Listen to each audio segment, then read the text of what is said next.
तुकडे आज आम्ही नगरपालिकेतल्या जे काही विविध विषय आहेत त्या संदर्भात इथं उपोषणाला बसलेलो आहे।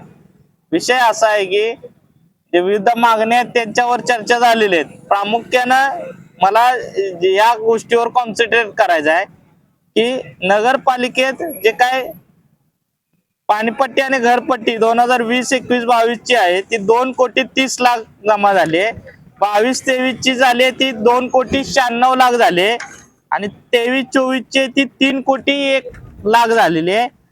24-25 ची ती 3,15,00,000 झालेली आहे आणि 25-26 ची 3,38,00,000 आणि यामध्ये तुम्ही पाहू शकता मित्रांनो, शिक्षण कर हा दरवर्षी 51 अंदाजे मी सांगतोय प्रत्येक वर्षाला 51 लाख आणि रोजगार हमी कर हा 8,97,000।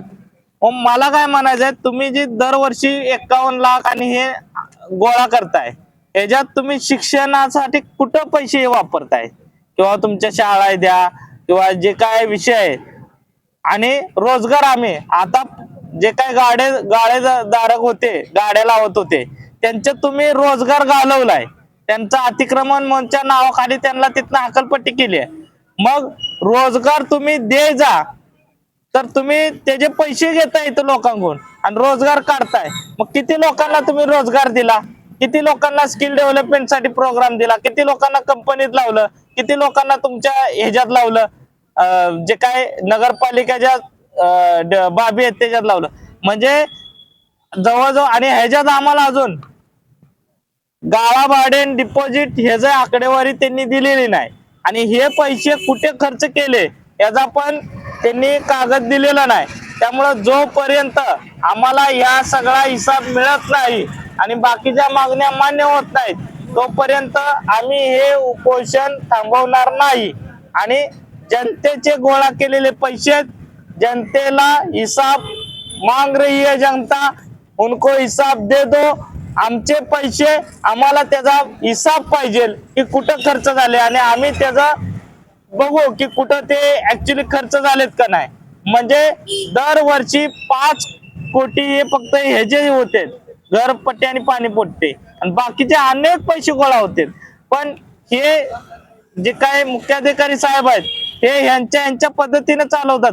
तुम्ही डिस्प्ले का करत नाही दर वर्षाला की बाबा ह्याचा पैसे इथे गेले तिथे गेले, तुम्ही जनतेला पण कळू द्या ना माझा पैसा वापरला कुठे जातोय। माझी एकच मागणी आहे की हा ऑडिट रिपोर्ट जोपर्यंत मिळत नाही आम्ही जागा सोडणार नाही। माझं काय मत आहे, ह्यांनी ऑडिट रिपोर्ट नुसार ह्यांनी अहवाल द्यायला पाहिजे होता, पण जनतेतून असा आवाज येतोय की ही सीओ आहेत त्यांनी या पैशामध्ये अफरातफर केलेली आहे।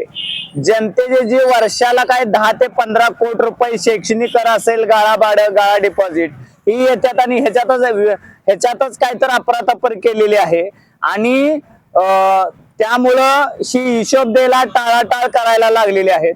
याचा पण हिशोब दिला पाहिजे आणि या तालुक्यातील भटकी कुत्री आहेत, जनावरे आहेत, त्याचबरोबर अनेक रोजगारांचे प्रश्न आहेत, घंटागाडीचे प्रश्न आहेत। या सगळ्याचा आज त्यांनी जर दिलं तर आमचं आंदोलन थांबेल, त्यांनी जर नाही दिलं तर आमचं आंदोलन थांबणार नाही। आम्ही या सीओची 100% कायदेशीररित्या कारवाई आम्ही करू।